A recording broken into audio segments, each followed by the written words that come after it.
Olá, meus alunos. Nós vamos dar início a mais uma aula de matemática e esta semana nós iremos dar uma aprofundada na unidade temática números e veremos 3 conteúdos, cujo qual eu espero que vocês aprendam a reconhecer intervalos na reta numérica e que saibam localizar números irracionais na mesma e relembrar a evolução dos conjuntos e também construir segmentos de reta utilizando software geométrico e de geometria dinâmica, tá certo? Já é a segunda vez que eu tô gravando o vídeo e dá algum errinho, vamos ver se dessa vez dá certo. Então, bem, os números possuem características onde alguns são comuns e outras não. Algumas. Por esse motivo, cada elemento pode ou não fazer parte do mesmo conjunto. E você também deve saber que os números não surgiram na mesma época e ao mesmo tempo. Com isso, os conjuntos eles foram passando por evoluções. À medida que novos números elementos iam surgindo, eles passavam a fazer parte do novo conjunto que surgia.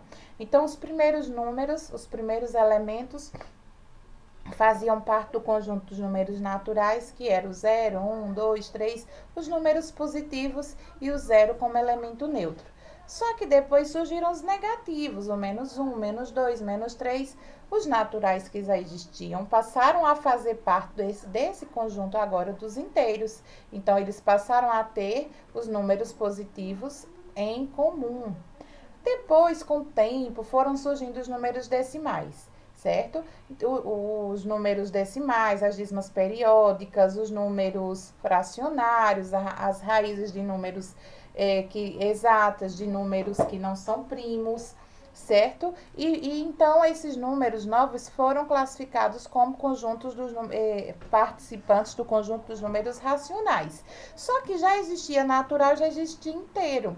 Então, como passou a existir o racional, o que já existia antes, natural e inteiro, também passou a ser racional, por já existir. Ele não perdeu sua essência, apenas aumentou esse universo de números. Todos esses números que possuem alguma característica entre si, inclusive faz parte dos números reais. Mas existe um conjuntinho cujas características são completamente atípicas dos conjuntos que já existiam, natural, inteiro e racional, certo? É justamente o conjunto dos irracionais. Esses números, os elementos pertencentes a esse conjunto, que são esses números, eles são resultado das raízes de números primos, das dízimas que não são periódicas. Dízima é porque é infinito, é um número infinito, periódico, que tem um período, e o número irracional não tem esse período, que é aquele número que se repete sempre, certo? Mas passou a existir irracional, com essas características que só ele tem. Então, como passou a existir, passou também a ser real. E a única coisa em comum que os irracionais têm com os naturais, inteiros e irracionais é que ambos fazem parte de um conjunto maior, que é justamente o universo dos números racionais, certo? Perdão, dos números reais. Uma forma de representar os elementos numéricos dos conjuntos é a utilização de diagramas, de chaves, colchetes, reta numérica, e é justamente essa representação na reta numérica que nós vamos dar uma aprofundada. Então, primeiro, o que é uma reta real?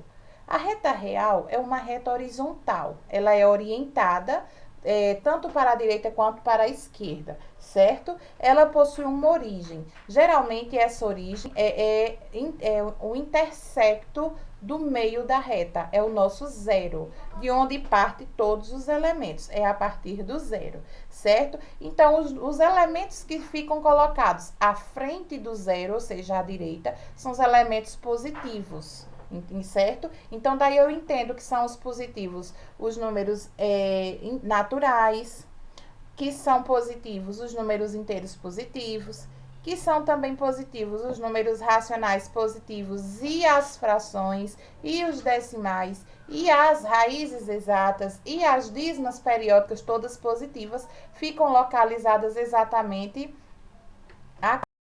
deixa eu voltar exatamente aqui à direita do nosso zero.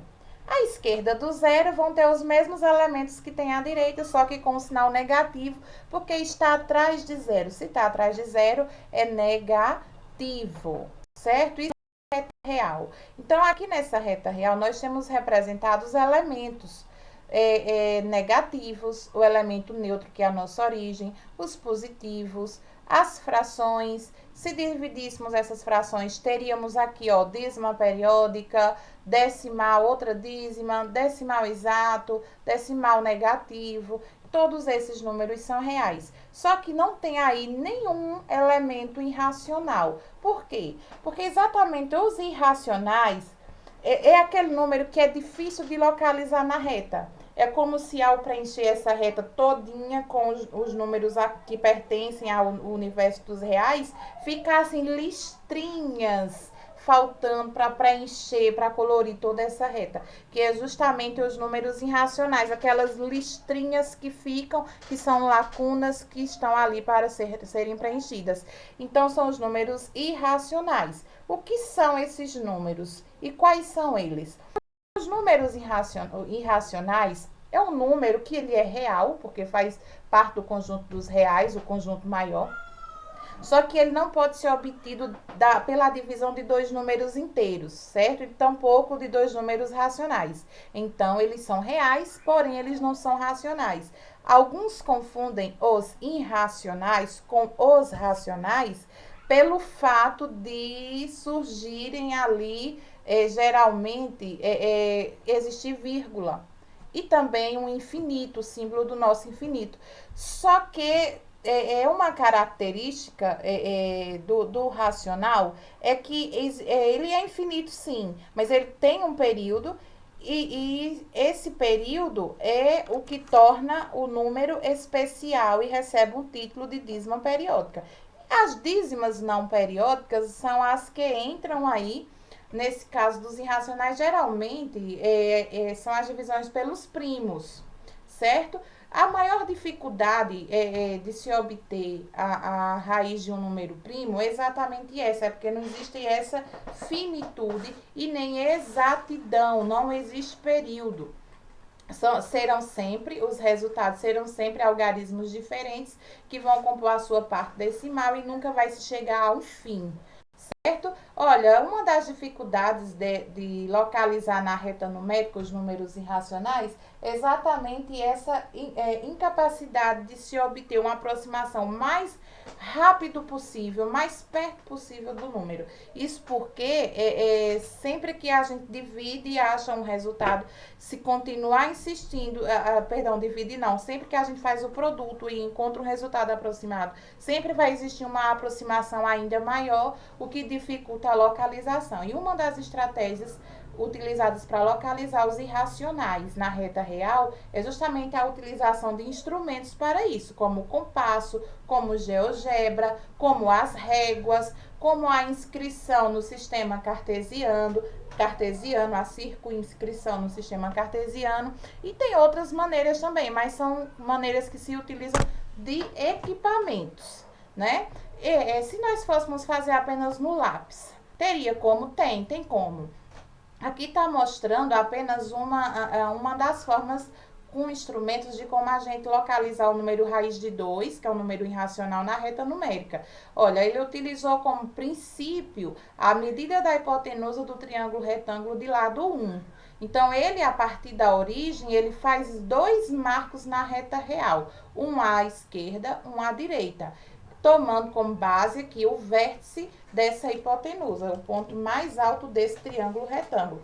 Porque tem uma explicaçãozinha matemática por detrás, explicando essa teoria aí, isso é um teorema, e que não cabe aqui a explicação para o vídeo não ficar longo. Quando ele faz isso, ele marca exatamente o ponto exato onde ficaria situada essa raiz de 2. Outra estratégia para localizar esses números irracionais é pelo cálculo aproximado, ó, que tá aqui em vermelho. Eu posso calcular aproximadamente onde mais ou menos vai ficar o número ali localizado. Por exemplo, eu tenho raiz de 5. Onde aqui nessa reta ficaria essa raiz de 5? Então, para eu saber localizar se vai ficar entre o 0, o 1, o 2, o 3 ou negativo, eu observo o sinal. Ele é raiz de 5 positivo. Então, ele vai ficar à direita de 0, tá certo? Ela é uma raiz positiva, vai ser decimal infinita e não periódica, por se tratar da raiz de um número primo. Então, é um número irracional.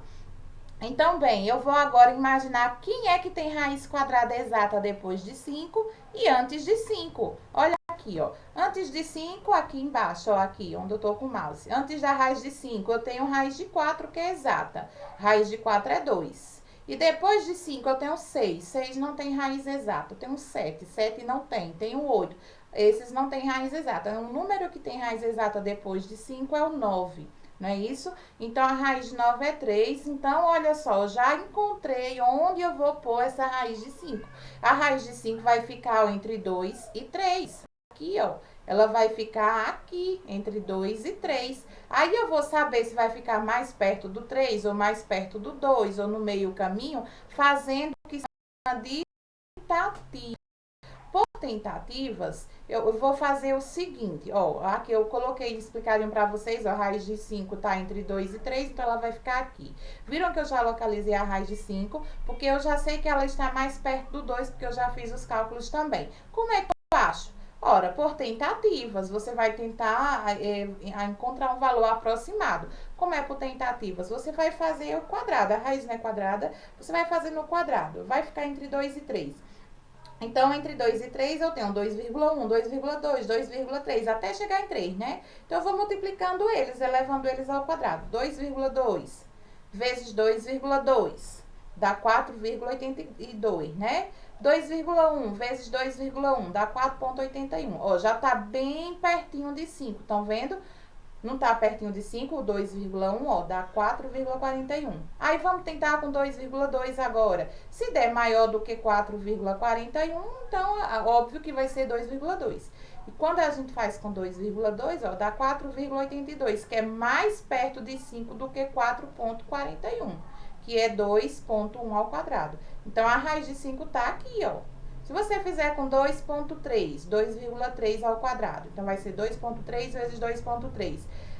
Tanto pode passar de 5, como pode dar mais perto desse número de 5 do que esse número aqui. Então, vai ficar entre 2,3 aí na reta real. É um processo que não dá o ponto exato, porém dá o aproximado mais perto possível, certo? Tem um videozinho que eu preparei para vocês, eu vou soltar o vídeo para vocês aprofundarem mais. Depois a gente faz a nossa atividade. Tá certo? Só um minutinho. Que é o 1,414213562 e assim por diante. Onde exatamente a raiz de 2 ficaria representada aqui na reta? Bem, eu não poderia dizer exatamente onde esse número está, pois a gente não sabe qual é o último número dessa dízima não periódica. Então, a gente não consegue colocar a marcação desse número com precisão aqui na reta.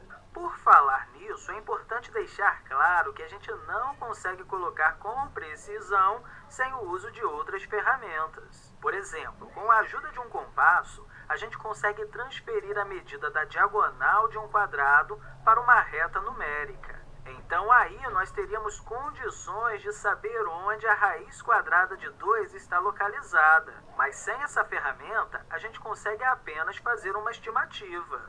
Por exemplo, a gente sabe que ele é maior que 1 e menor que 1,5. E como ele tem aqui na primeira casa decimal o 4, ele está mais próximo do 1,5 do que do 1. Então, ele estaria mais ou menos aqui, nessa marcação aqui. Olha, eu não posso dizer que ele está exatamente aqui, mas ele está bem próximo dessa marcação, mais ou menos por aqui. Outro exemplo que vimos aqui foi a raiz quadrada de 7, que é o 2,6457511311 e assim por diante. Olhando o número, novamente não podemos dizer onde ele está, pois não sabemos qual é o último número da casa decimal, mas novamente podemos fazer uma estimativa. Como é 2,6, ele está depois do 2,5 e antes do 3, mas está mais próximo do 2,5 do que do 3. Então ele está mais ou menos por aqui, bem próximo do 2,5.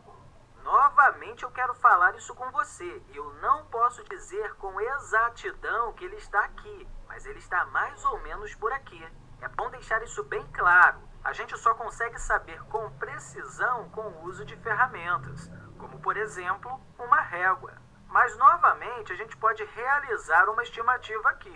Sem a ajuda de uma ferramenta específica, é impossível a gente conseguir a localização exata de um número irracional aqui na reta. Isso porque nós temos números decimais infinitos e que não são periódicos, ou seja, nunca saberemos qual é o último número decimal. Enfim, mesmo não sabendo a localização exata, ao preenchermos essa reta com os números irracionais, teremos a reta completa, sem ter nenhuma lacuna.